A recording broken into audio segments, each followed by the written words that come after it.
Bienvenidos a su canal Esh Elohim. Hoy estaremos estudiando la Parashá Beshalach, una porción clave donde Israel sale de Egipto y aprende que la verdadera libertad requiere fe y confianza en el Eterno. Veremos el cruce del Mar Rojo, cómo el Eterno pelea por su pueblo y las lecciones espirituales que este relato nos deja para caminar en obediencia hoy. Acompáñanos y profundicemos juntos en esta poderosa parashá. Luz en la noche y sombra en el día. Éxodo nos revela un principio profundamente pastoral. El mismo acto redentor que sacó a Israel de Egipto no los dejó sin dirección. El Eterno no solo libera, también acompaña. La columna de nube durante el día y la columna de fuego durante la noche no eran adornos sobrenaturales ni simples señales milagrosas. Eran manifestaciones visibles de una presencia constante en medio de un pueblo frágil, recién salido de la esclavitud. El texto subraya que la nube los guiaba de día y el fuego de noche, para que anduviesen de día y de noche, mostrando que el propósito del Eterno no era detenerlos, sino sostenerlos en el camino. En el desierto, el sol podía consumir y la noche podía paralizar. Por eso la nube daba sombra cuando el calor era insoportable, y el fuego daba luz cuando la oscuridad amenazaba. El mensaje es claro: el Eterno no guía de una sola forma, sino que adapta su presencia a la necesidad del momento. No todos los días son iguales, y no todas las estaciones requieren la misma manifestación, pero su cuidado nunca se interrumpe. La nube y el fuego también revelan algo esencial sobre la pedagogía divina. El Eterno no elimina las circunstancias difíciles, sino que se manifiesta dentro de ellas. El desierto no dejó de ser desierto porque hubiera una columna. El cansancio, la incertidumbre y el miedo seguían presentes. Sin embargo, la diferencia radical era que Israel no caminaba solo. La nube protegía del sol abrasador, símbolo del desgaste diario, del agotamiento emocional y físico que viene con el caminar prolongado. El fuego, por su parte, iluminaba la noche, símbolo de lo desconocido, del temor a lo que no se ve ni se entiende. El Eterno no prometió un camino cómodo, pero sí una presencia suficiente. Esta dinámica enseña que la fe bíblica no consiste en la ausencia de dificultades, sino en la certeza de que el Eterno se revela de manera específica en cada dificultad. Cuando el pueblo necesitaba alivio, Él era sombra. Cuando necesitaba dirección, Él era luz. Así, la presencia divina no es estática ni rígida, sino viva, cercana y sensible al momento que atraviesa su pueblo. Hay algo profundamente revelador en el hecho de que la columna nunca se apartó. El texto enfatiza: nunca se apartó de delante del pueblo. Esta afirmación no depende del comportamiento de Israel, sino del carácter del Eterno. Aún antes de las quejas, los errores y las rebeliones que vendrían, el Eterno ya se comprometía a una fidelidad constante. Esto nos enseña que su presencia no es una recompensa por la perfección, sino una expresión de su pacto.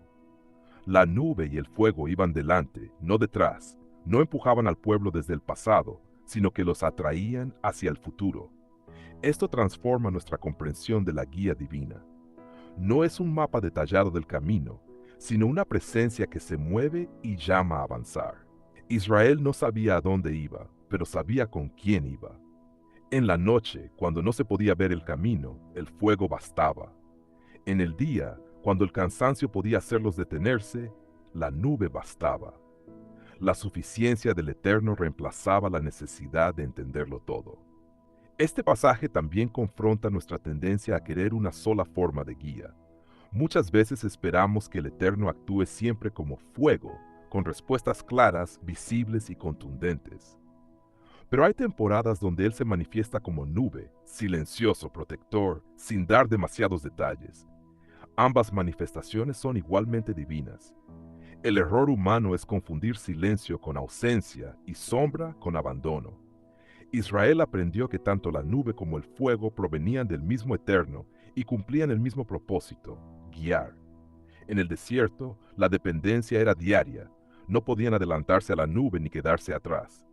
Esto exigía atención, humildad y confianza. La guía divina no permite la autosuficiencia, porque obliga a mirar constantemente hacia adelante, hacia donde el Eterno se mueve. Así, el pueblo fue entrenado no solo a caminar, sino a discernir.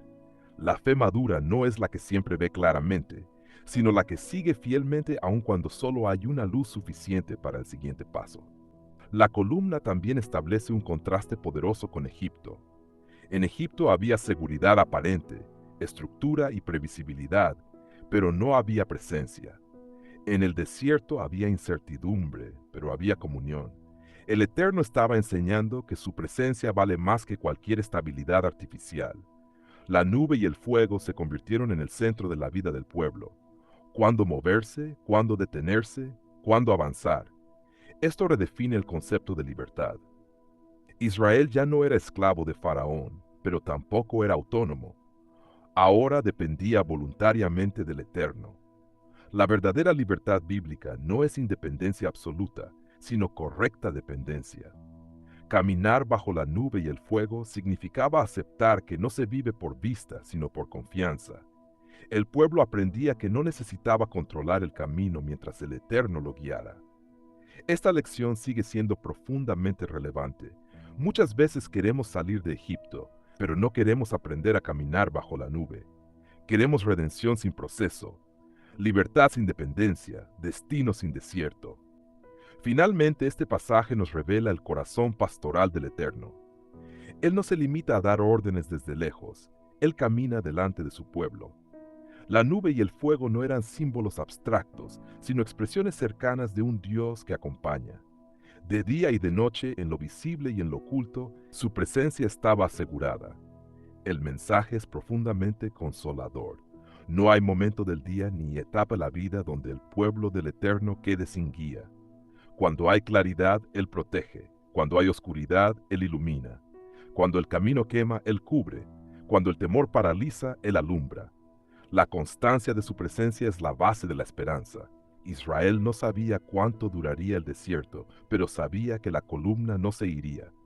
Así, la fe no se sostenía en la duración del proceso, sino en la fidelidad del acompañante. El mismo Eterno que inició la redención se comprometía a completarla caminando con ellos. Hoy, este pasaje nos invita a examinar cómo estamos caminando. Tal vez estás en una etapa de sombra, donde el calor del desgaste es intenso y no hay respuestas claras. O tal vez estás en una noche larga, donde solo hay una luz suficiente para no detenerte. El llamado no es a entender el camino, sino a seguir la presencia. El Eterno sigue manifestándose, aunque no siempre como esperamos. La pregunta no es si hay nube o fuego, sino si estamos dispuestos a movernos cuando Él se mueve. Reflexiona. ¿Estás buscando un camino más corto o una presencia más profunda? Hoy, el Eterno sigue siendo luz en la noche y sombra en el día. Camina bajo su guía. Confía en su constancia. No te detengas. Contra la espada y la pared, el pasaje de Éxodo 14 nos coloca en uno de los momentos más angustiantes de la historia de Israel. El pueblo se encuentra literalmente contra la espada y la pared. Delante de ellos está el mar, una barrera imposible. Detrás, el ejército más poderoso de su tiempo avanzando con carros y caballos. No hay estrategia humana, no hay negociación posible, no hay escapatoria visible. Es precisamente ahí donde el texto nos enseña algo fundamental. El Eterno no evita que su pueblo llegue a este punto, sino que lo conduce hasta él. No porque disfrute del temor humano, sino porque ese lugar de total impotencia es donde se derrumban las falsas seguridades. Israel ya no puede confiar en Moisés, en números, ni en armas. Solo le queda clamar. El clamor no nace de una fe madura, sino del miedo, pero aún así el Eterno lo escucha. Muchas veces creemos que la gloria divina se manifiesta cuando todo está bajo control, pero este pasaje revela lo contrario. La gloria del Eterno se manifiesta cuando el control humano se ha perdido por completo. Estar contra la espada y la pared no es señal de abandono, sino el umbral donde el Eterno comienza a obrar de manera visible. La reacción del pueblo es profundamente humana: temor, queja y nostalgia por la esclavitud. Israel llega a decir que hubiera sido mejor servir a Egipto que morir en el desierto. Esto revela una verdad incómoda. Cuando el miedo gobierna, la esclavitud parece más segura que la libertad. El Eterno ya los había sacado de Egipto, pero ahora debía sacar a Egipto del corazón de Israel. Estar contra la espada y la pared expone lo que aún no ha sido transformado dentro de nosotros. El pueblo había salido físicamente, pero emocional y espiritualmente seguía atado al pasado. Moisés, en contraste, pronuncia una de las declaraciones más poderosas del texto. No temáis, estad firmes y ved la salvación del Eterno. No les pide que peleen ni que huyan, sino que confíen. La salvación no será el resultado de su fuerza, sino de la intervención divina. Este momento enseña que el Eterno no solo libera de enemigos externos, sino de los miedos internos que nos hacen desear volver atrás cuando el camino se vuelve incierto. Uno de los detalles más profundos del pasaje es la orden del Eterno a Moisés. ¿Por qué clamas a mí? Di al pueblo que marche. Esto parece contradictorio, porque delante del pueblo no hay camino.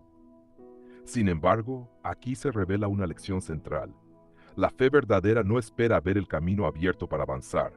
La obediencia precede al milagro. El Eterno no abre el mar mientras Israel está quieto paralizado por el miedo. El mar se abre cuando deciden avanzar confiando. Estar contra la espada y la pared no es una invitación a la pasividad, sino a una obediencia valiente. La fe no elimina el miedo, pero lo atraviesa.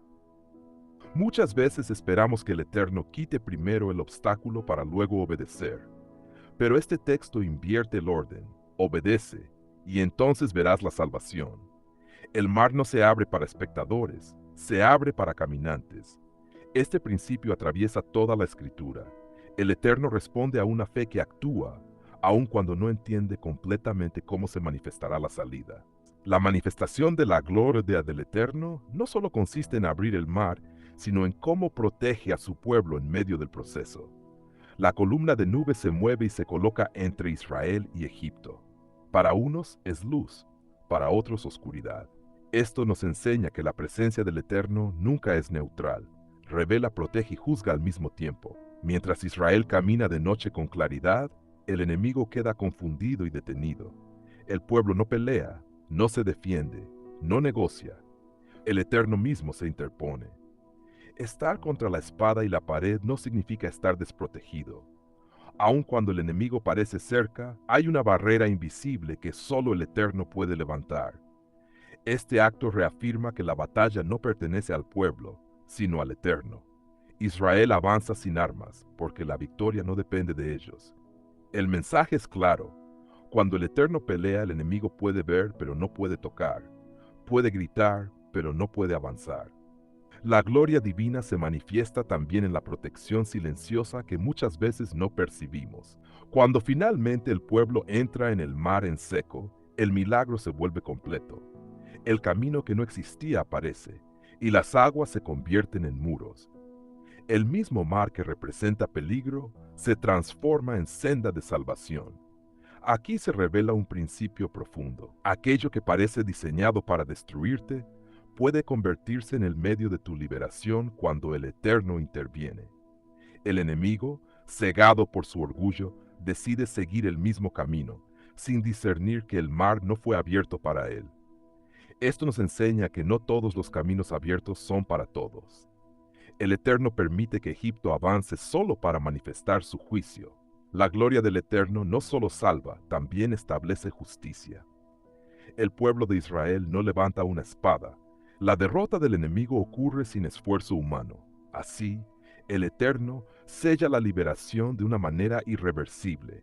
Ya no habrá regreso a Egipto, porque aquello que los perseguía queda sepultado. La gloria del Eterno no deja cabos sueltos, libera completamente. Este pasaje nos deja una enseñanza que atraviesa generaciones. Estar contra la espada y la pared no es el final de la historia, es el punto donde el Eterno se revela con mayor claridad. Cuando no hay recursos, cuando las opciones se agotan, cuando el pasado nos persigue y el futuro parece cerrado, ahí se manifiesta la gloria divina. El Eterno no llega tarde, llega en el momento exacto para que nadie dude de quién obró. Israel no pudo atribuirse la victoria porque no hizo nada más que confiar y obedecer. Así también en nuestra vida hay momentos donde el Eterno permite que todo se cierre para que aprendamos a depender solo de Él. La gloria no siempre viene envuelta en comodidad, muchas veces viene precedida por miedo, silencio y espera. Pero cuando se manifiesta, transforma el desierto en camino y el obstáculo en testimonio. El mar sigue siendo mar, pero ya no es límite, es evidencia del poder del Eterno. Tal vez hoy te encuentras contra la espada y la pared. No ves salida, el pasado te persigue y el futuro parece bloqueado. Este pasaje nos invita a dejar de mirar el tamaño del enemigo y comenzar a confiar en la fidelidad del Eterno. No retrocedas, no negocies con el miedo, no añores la esclavitud. Avanza, aunque no veas el camino aún, porque es justamente ahí, en ese lugar imposible, donde el Eterno revela su gloria. Cuando la salvación se convierte en alabanza. Éxodo 15 marca un momento decisivo en la historia del pueblo de Israel. La salvación ya no es solo una experiencia interior ni un recuerdo silencioso, sino que se transforma en alabanza pública. El pueblo no canta antes del mar, ni durante el peligro, sino después de haber visto la mano del Eterno obrar con poder. Esto es importante, porque la alabanza nace de la memoria viva de la intervención divina. Israel no canta ideas abstractas ni conceptos teológicos fríos, canta lo que sus ojos vieron y lo que sus pies experimentaron. La salvación dejó de ser una promesa y se convirtió en una realidad tan contundente que necesitó ser expresada. Cuando la fe calla después del milagro, algo se pierde, pero cuando la fe canta, la salvación se sella en el corazón. Este cántico no es un ritual, es una respuesta espontánea a la fidelidad del Eterno. La alabanza en este contexto no es emoción desbordada, sino reconocimiento consciente. Él nos salvó, Él peleó, Él venció. Cuando la salvación es real, inevitablemente busca una voz que la proclame. El cántico de Moisés revela que la alabanza auténtica nace cuando el pueblo comprende que no fue su fuerza la que los libró. Israel no menciona su valentía, su estrategia ni su obediencia. Todo el enfoque está en la obra del Eterno. Esto nos enseña que la alabanza verdadera florece cuando el ego es silenciado. Mientras el ser humano cree que se salvó a sí mismo, la adoración se debilita, pero cuando reconoce que fue sostenido, defendido y rescatado, el corazón se rinde. La salvación que viene del Eterno no busca espectadores mudos, sino testigos agradecidos. En este cántico, Israel confiesa que el Eterno es su fortaleza, su cántico y su salvación. Tres expresiones que resumen una vida transformada. Él no solo actuó externamente, sino que se convirtió en la fuente interior del gozo del pueblo. La alabanza aquí no es un accesorio espiritual, es el fruto natural de haber sido rescatados del abismo. Cuando comprendemos quién nos sacó y de dónde nos sacó, el silencio deja de ser opción. Este pasaje también nos muestra que la alabanza es una forma de interpretación espiritual de la historia. Israel no solo relata los hechos, los interpreta a la luz del carácter del Eterno. El mar no fue solo un fenómeno, fue el escenario donde Él se glorificó. El enemigo no solo cayó, fue juzgado por levantarse contra su pueblo. Cuando la salvación se convierte en alabanza, la vida deja de verse como una sucesión de eventos y comienza a entenderse como una narrativa dirigida por el Eterno. El cántico enseña al pueblo a leer su pasado con fe y su futuro con esperanza. Al cantar, Israel afirma que los pueblos temerán, que serán plantados, que llegarán a la morada preparada. La alabanza no se limita al ayer, proyecta confianza hacia el mañana. Quien canta después de ser salvo, aprende a confiar antes del próximo desafío. Por eso, la alabanza no es evasión, es formación espiritual. Moldea la manera en que recordamos, interpretamos y esperamos. Un detalle poderoso es que esta alabanza es comunitaria. No canta solo Moisés, canta todo el pueblo, y María guía a las mujeres en danza y celebración. La salvación que se convierte en alabanza crea comunidad y unidad. Nadie se apropia del milagro, todos lo celebran juntos. Esto nos recuerda que el testimonio colectivo fortalece la fe compartida.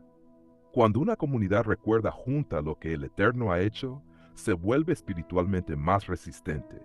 La alabanza compartida sana heridas, restaura identidad y refuerza pertenencia.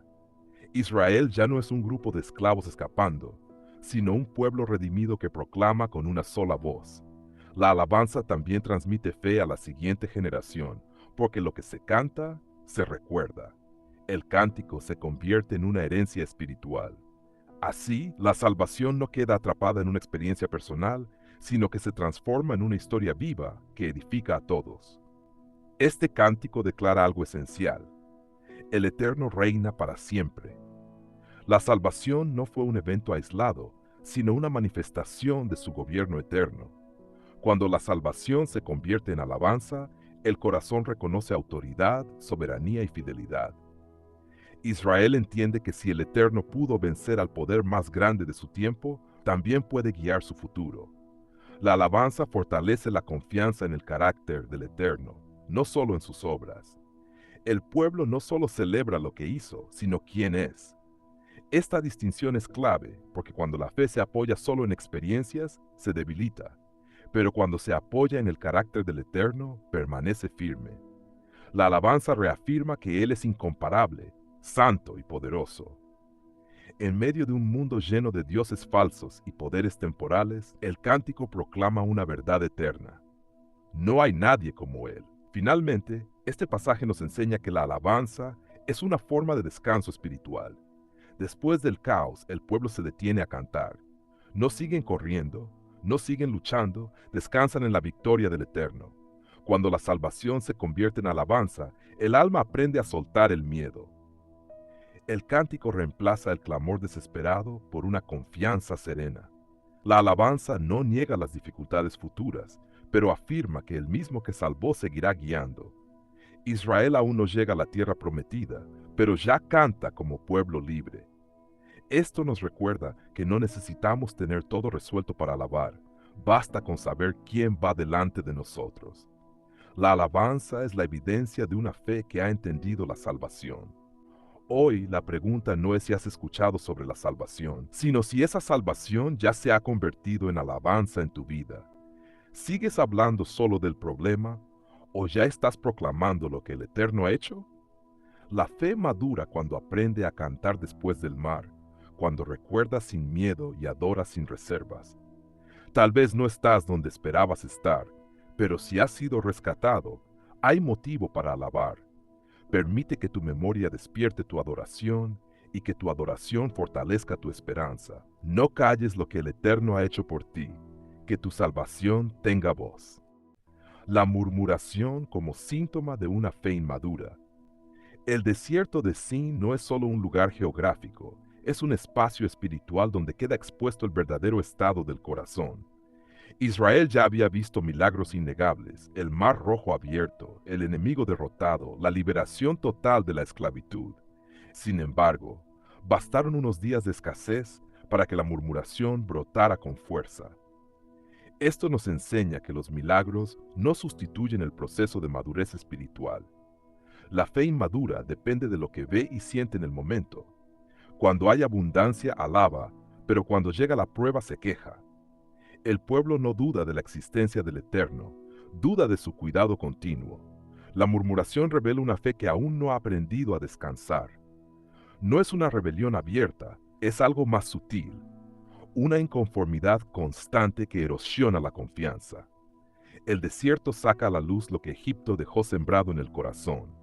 Israel salió de Egipto físicamente, pero Egipto aún vivía en su memoria, en su forma de pensar y en su manera de reaccionar ante la dificultad. La murmuración no comienza con palabras, comienza con comparaciones. En Egipto comíamos, dicen, olvidando que comían como esclavos. La fe inmadura siempre idealiza el pasado cuando el presente duele. Este es uno de los grandes peligros espirituales. Recordar la provisión sin recordar la opresión. Cuando la fe no ha madurado, el pasado parece más seguro que el propósito. Israel no murmura porque Moisés los haya engañado, murmura porque el proceso los incomoda. El desierto confronta expectativas falsas. Pensaban que la libertad sería inmediata abundancia, no dependencia diaria. La murmuración es el lenguaje de un corazón que aún no entiende el carácter del Eterno. En lugar de preguntar, ¿qué nos quiere enseñar?, el pueblo pregunta, ¿por qué nos trajiste aquí? La fe inmadura interpreta la prueba como abandono, no como formación. Cada queja es una confesión inconsciente. Moisés y Aarón aclaran algo crucial. Vuestras murmuraciones no son contra nosotros, sino contra el Eterno. Aquí se revela la verdadera raíz del problema. Muchas veces creemos que nuestra queja es circunstancial, dirigida a personas o situaciones, pero en el fondo es una protesta contra la manera en que el Eterno está guiando nuestra vida. La fe inmadura no discierne que detrás del proceso hay una pedagogía divina. El pueblo no rechaza la ley porque aún no la ha recibido, rechaza la espera. La murmuración es impaciencia espiritual. Queremos provisión sin proceso, bendición sin transformación. El desierto exige una fe que camine sin ver resultados inmediatos. Cuando la fe no ha crecido, el silencio del cielo se interpreta como indiferencia. Pero el Eterno no estaba ausente, estaba observando, escuchando y preparando algo mayor. La murmuración no acelera el proceso, solo lo hace más pesado. Lo sorprendente del pasaje es que el Eterno responde a la murmuración con provisión, no con destrucción. Esto no justifica la queja, pero revela su misericordia. El maná no cae porque el pueblo lo merezca, sino porque el Eterno es fiel a su propósito. Sin embargo, Él declara claramente que esta provisión será una prueba, para probar si anda en mi ley o no. La fe madura entiende que la provisión también educa. El maná enseña dependencia diaria, obediencia concreta y confianza sostenida. La murmuración quería seguridad inmediata. El maná ofrece suficiencia diaria. Aquí aprendemos que el Eterno no alimenta nuestra ansiedad, alimenta nuestra fe. La fe inmadura quiere acumular. La fe madura aprende a recibir. El desierto no es castigo, es entrenamiento. Cada día de maná es una lección. Antes de que el pan caiga del cielo, la gloria del Eterno aparece en la nube. Este detalle es fundamental. La solución a la murmuración no es solo provisión material, es revelación espiritual. Cuando el pueblo mira la gloria, recuerda quién lo sacó de Egipto. La fe madura nace de una visión correcta del Eterno, no de circunstancias favorables. La murmuración desaparece cuando entendemos que su presencia es mayor que nuestra necesidad. El desierto enseña que no vivimos solo de pan, sino de la palabra y la presencia del Eterno. La fe inmadura pregunta, ¿qué vamos a comer? La fe madura pregunta, ¿dónde está Él guiándonos? La gloria en la nube redefine la perspectiva. No estamos solos, no estamos perdidos, no estamos abandonados. Este pasaje nos confronta directamente. Todos hemos murmurado alguna vez en nuestro propio desierto. La pregunta no es si enfrentaremos pruebas, sino cómo responderemos a ellas. La murmuración prolonga la inmadurez. La confianza acelera el crecimiento. El Eterno no busca un pueblo que nunca falle, sino uno que aprenda a confiar incluso cuando falla. El desierto es temporal, pero la formación es eterna. La fe madura no niega la necesidad, pero afirma el carácter del Eterno por encima de ella. Israel tenía hambre, pero también tenía una promesa. Cuando la fe crece, la queja se transforma en oración y la ansiedad en dependencia. El desierto no define el final del camino, define el tipo de pueblo que llegará al destino. Hoy el Eterno nos invita a examinar nuestro corazón, nuestra reacción ante la escasez, murmuración o confianza. ¿Seguimos comparando el propósito con el pasado? El desierto no es señal de abandono, es señal de formación. El maná sigue cayendo, pero solo puede recogerse cada día. Deja de vivir de recuerdos, deja de alimentar la queja y aprende a caminar en dependencia diaria. El Eterno sigue presente en la nube, aun cuando el camino es árido. Que nuestro clamor no sea una murmuración, sino una fe que madura y aprende a descansar en él. Maná y Shabbat, provisión que conduce al reposo. El relato del maná no comienza con abundancia, sino con murmuración. El pueblo recién liberado de Egipto aún no sabía vivir en libertad.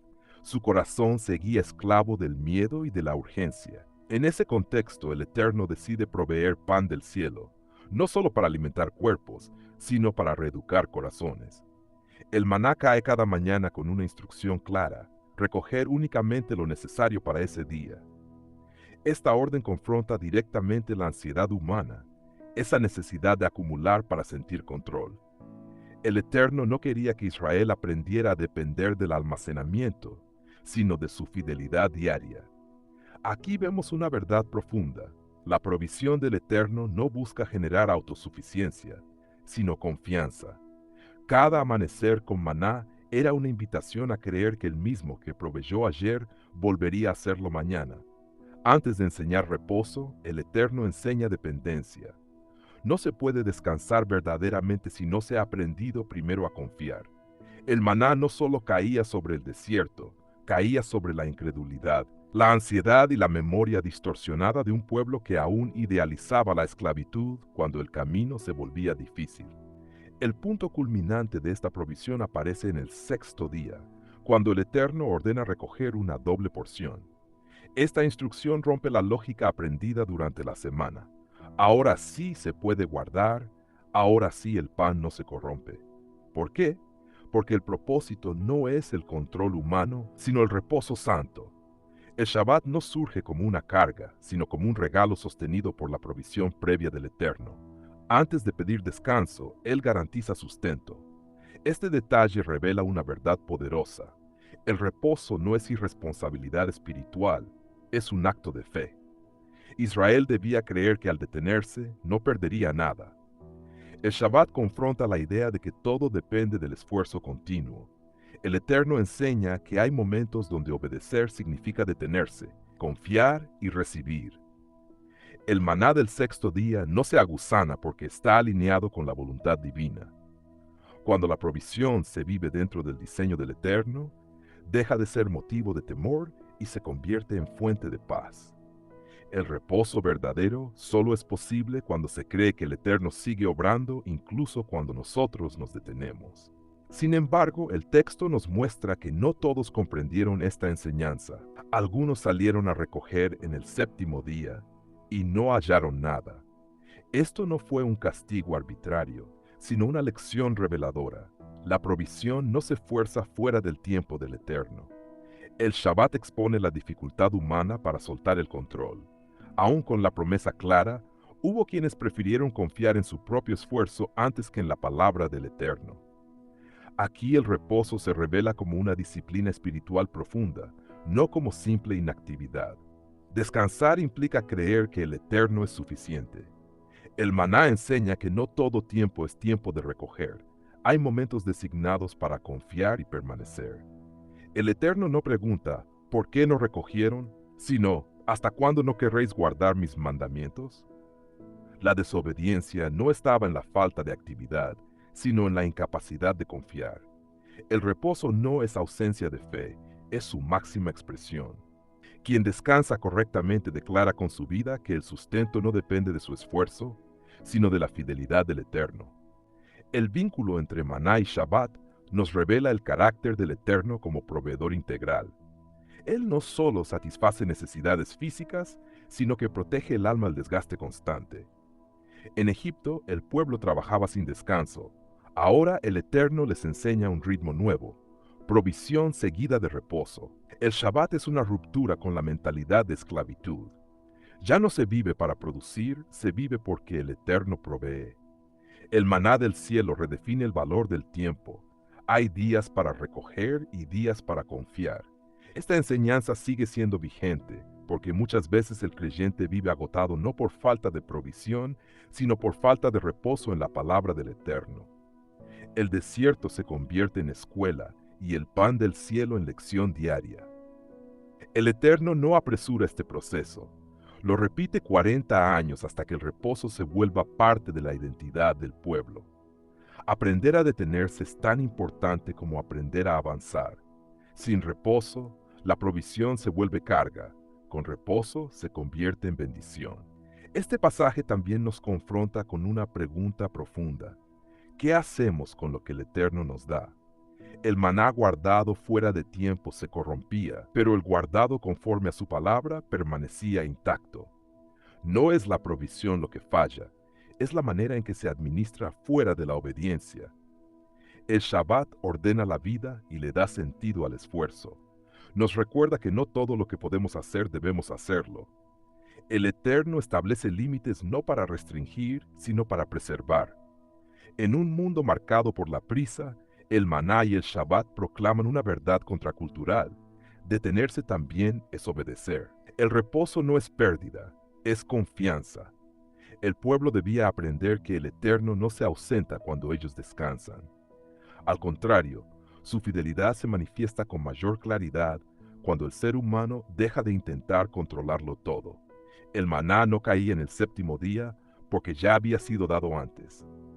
Así es el Eterno, provee anticipadamente para que su pueblo aprenda a vivir en paz. Finalmente, el maná y el Shabbat revelan una pedagogía divina que va más allá del desierto. El Eterno estaba formando una nación que supiera caminar con Él, no solo recibir de Él. El reposo no era una pausa vacía, sino un espacio de comunión, memoria y confianza. Cada Shabbat recordaba que la libertad no consiste en hacer más, sino en depender mejor. El pueblo debía aprender que la provisión del Eterno no está sujeta a la urgencia humana, sino a su tiempo perfecto. Esta enseñanza sigue vigente para todo creyente que camina entre promesas cumplidas y desafíos pendientes. El Eterno sigue proveyendo, pero también sigue llamando al reposo. Donde no hay reposo, la fe se desgasta. Donde no hay confianza, la provisión se vuelve motivo de ansiedad. El maná nos recuerda que el Eterno es fiel cada día, y el Shabbat nos enseña a detenernos para reconocerlo. Ambos juntos forman una vida equilibrada, sostenida no por el miedo, sino por la certeza de que el Eterno cuida de su pueblo. Hoy el Eterno nos sigue preguntando lo mismo. ¿Confiamos lo suficiente como para descansar? Muchos creen en la provisión, pero pocos creen en el reposo. Vivimos acumulando, anticipando, temiendo al mañana, cuando el Eterno ya ha prometido suplir cada día.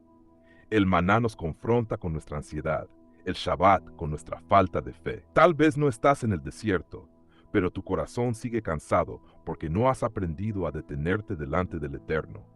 Este es el llamado. Deja de recoger en el día que Él te pidió descansar. Cree que su provisión es suficiente, incluso cuando tú te detienes. Hoy es tiempo de ordenar la vida, soltar el control y aprender a reposar en su fidelidad. El Eterno no te llama a vivir agotado, sino confiado. Descansar también es adorar. El maná como testimonio para las generaciones. El pasaje nos presenta algo que a primera vista parece simple: guardar un gomer de maná. Sin embargo, detrás de esta instrucción hay una profundidad espiritual enorme. El maná no debía conservarse para alimentación futura, sino como memoria viva de la fidelidad del Eterno. El pueblo había comido pan del cielo diariamente, pero la naturaleza humana es propensa a olvidar. Por eso el Eterno ordena que una porción sea preservada para vuestros descendientes. Esto nos enseña que la fe no se sostiene solo con experiencias personales, sino también con recuerdos transmitidos. El desierto fue una escuela, y el maná fue su lección diaria. Guardarlo delante del testimonio significaba que la provisión del Eterno debía ocupar un lugar central en la identidad del pueblo. No era un recuerdo privado, sino comunitario. No era una historia exagerada, sino una evidencia concreta. Así, el maná se convierte en un testigo silencioso que declara que el Eterno provee aun cuando no hay campos, ni cosechas, ni caminos visibles. La fe madura aprende a recordar no solo lo que el Eterno prometió, sino lo que ya cumplió. El acto de preservar el maná revela una verdad esencial. La memoria espiritual es intencional. Si no se cultiva, se pierde. El pueblo comería maná por 40 años, pero aún así, el Eterno sabe que el paso del tiempo desgasta la gratitud. Por eso manda guardar una medida exacta, ni más ni menos. El gomer representa suficiencia, no abundancia excesiva ni escasez. Es una enseñanza para las generaciones futuras. El Eterno siempre da lo necesario. Cuando los hijos preguntaran ¿qué es esto?, la respuesta no sería teórica, sino histórica. Este es el pan que el Eterno nos dio en el desierto. La fe se transmite mejor cuando va acompañada de testimonio concreto. El maná guardado confronta a cada generación con una pregunta incómoda. Si el Eterno fue fiel con nuestros padres en el desierto, ¿por qué dudar ahora? Así el maná no solo alimentó cuerpos, sino que edificó una narrativa de confianza que debía atravesar el tiempo. Es significativo que Aarón colocara el maná delante del testimonio. No se guardó como reliquia cultural, sino como objeto sagrado. Esto enseña que la provisión del Eterno no debe ser banalizada ni olvidada. El maná, aunque cotidiano, provenía del cielo, y por eso merecía un lugar santo. Aquí aprendemos que lo extraordinario del Eterno muchas veces se manifiesta en lo ordinario. Comer cada día puede parecer rutinario, pero cuando el alimento viene directamente del Eterno, cada mañana se convierte en un milagro. Al guardar el maná, el pueblo confesaba que su supervivencia no dependía de Egipto ni del desierto, sino del Eterno. Esta memoria protegía a las generaciones futuras de la soberbia, recordándoles que llegaron a la tierra no por su fuerza, sino por provisión divina. La fe que no recuerda su origen corre el riesgo de atribuirse sus propios logros. El texto afirma que Israel comió maná hasta llegar a tierra habitada. Esto nos muestra que la provisión del Eterno no se adelanta ni se retrasa, sino que acompaña cada etapa del camino. El maná no sustituyó la tierra prometida, pero sostuvo al pueblo hasta alcanzarla. Guardar un gomer era reconocer que el proceso también forma parte del propósito. Las generaciones futuras debían entender que el desierto no fue abandono, sino preparación. El maná testifica que el Eterno no solo libera, sino que sostiene.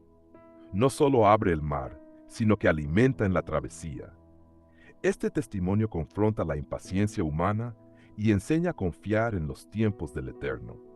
Cada generación necesita saber que, aunque no vea el final del camino, el Eterno no dejará faltar lo necesario para avanzar un día más. El maná guardado también enseña responsabilidad espiritual. Moisés no dejó esta tarea al azar, fue una instrucción clara. La fe no se hereda automáticamente, se enseña y se preserva. El pueblo debía mostrar a sus hijos no solo la tierra, sino el camino que los llevó a ella. En tiempos de abundancia, recordar el maná impediría la arrogancia. En tiempos de crisis, recordarlo produciría esperanza. El testimonio del maná dice, si el Eterno fue fiel ayer, lo será hoy. Así, cada generación recibe una herencia espiritual que no depende de emociones, sino de hechos. El maná guardado es una predicación silenciosa contra el olvido y la ingratitud. Finalmente, este pasaje nos invita a examinarnos. ¿Qué estamos dejando como testimonio a las generaciones que vienen detrás de nosotros? ¿Solo palabras o evidencias vivas de la fidelidad del Eterno? El maná guardado no hablaba de perfección del pueblo, sino de la constancia del Eterno. Las generaciones futuras no necesitaban saber que sus padres nunca dudaron, sino que el Eterno nunca falló. Esta es la fe que permanece, una fe que recuerda, que enseña, que transmite. El maná fue pan, pero también fue mensaje. Fue alimento para el cuerpo y fundamento para la memoria espiritual de Israel. Hoy el Eterno sigue obrando, pero la pregunta es, ¿estamos guardando memoria de su fidelidad? Detente y reflexiona. ¿Qué testimonio estás dejando a tus hijos, a tu familia, a quienes caminan contigo? No permitas que las obras del Eterno se pierdan en el olvido de la rutina. Guarda en tu corazón y comparte con otros aquello que el Eterno ha hecho contigo, porque una generación que recuerda es una generación que confía, y una generación que confía nunca caminará sola. Cuando la sed revela el corazón, el pasaje de Refidim nos sitúa en un momento crítico del caminar de Israel. No hay agua y la necesidad básica se vuelve urgente. La sed no es solo una experiencia física, en la narrativa bíblica funciona como un revelador espiritual. El pueblo ya ha visto liberación, provisión diaria de maná y dirección constante, pero la ausencia momentánea de agua expone lo que aún no ha sido transformado en el corazón. El desierto no crea la incredulidad, la desnuda. Cuando el cuerpo se debilita, el alma habla sin filtros, y lo que emerge es murmuración, acusación y desconfianza. La sed muestra cuán frágil puede ser una fe que depende de circunstancias favorables. Este texto nos confronta con una verdad incómoda. No siempre reaccionamos desde la memoria de lo que el Eterno ya hizo, sino desde el temor de lo que aún no vemos.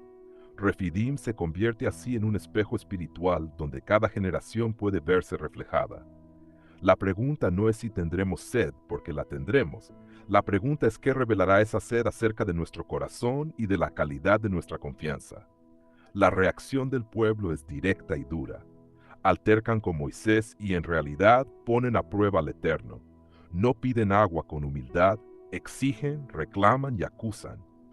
La sed transforma rápidamente el recuerdo de Egipto en una nostalgia engañosa. El pasado de esclavitud es reinterpretado como un lugar de seguridad simplemente porque allí había provisión visible. Esta es una dinámica espiritual recurrente. Cuando la prueba aprieta, el corazón inmaduro idealiza el pasado y desconfía del proceso presente.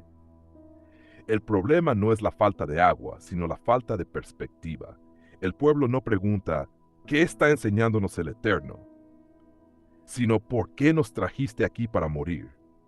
La sed se convierte en un juicio apresurado sobre las intenciones divinas. Este pasaje nos enseña que la fe inmadura evalúa al Eterno según la comodidad del momento, mientras que la fe madura aprende a esperar aun cuando no entiende. Refidim revela que es posible caminar físicamente hacia la libertad mientras el corazón aún piensa como esclavo. Moisés, por su parte, representa una respuesta distinta ante la misma presión. Mientras el pueblo murmura, él clama. Mientras unos acusan, él intercede. Moisés no niega la gravedad de la situación, reconoce el peligro real, incluso teme por su vida. Sin embargo, su reacción no es confrontar al pueblo con dureza, sino llevar la crisis a la presencia del Eterno. Esto nos muestra una lección profunda sobre el liderazgo espiritual. El líder no es quien no siente presión, sino quien sabe a dónde llevarla. La sed del pueblo revela su corazón, pero también revela el carácter del líder. Moisés entiende que la provisión no nace de la discusión, sino de la dependencia. En el desierto, la autoridad verdadera se ejerce de rodillas. Este contraste invita a cada creyente a preguntarse cómo responde cuando la necesidad aprieta, con reclamo horizontal o con clamor vertical. El texto nos enseña que la oración no siempre cambia inmediatamente la circunstancia, pero siempre coloca el corazón en la posición correcta para ver la respuesta. La respuesta del Eterno es sorprendente y reveladora. No reprende primero, provee, no castiga la murmuración, hace brotar agua de la peña. La provisión llega de un lugar inesperado, mostrando que el Eterno no está limitado por el entorno ni condicionado por la actitud humana. Esto no justifica la incredulidad del pueblo, pero sí exalta la fidelidad divina. El agua que brota de la roca declara que la fuente no está en el desierto, sino en la presencia del Eterno. Aun cuando el corazón del pueblo falla, el carácter del Eterno permanece firme. Sin embargo, el lugar queda marcado con un nombre: Masá y Meriba, prueba y contienda. El milagro no borra la lección. La sed reveló incredulidad, y esa incredulidad dejó memoria. Esto nos enseña que podemos experimentar provisión y aún así perder profundidad espiritual si no permitimos que la prueba transforme el corazón. El Eterno provee, pero también educa. Este pasaje nos confronta directamente en nuestra experiencia diaria. Todos atravesamos refidim, momentos donde sentimos que lo esencial falta, donde la oración parece seca y la respuesta tarda. En esos momentos, la sed espiritual puede empujarnos a dos caminos: la murmuración o la confianza.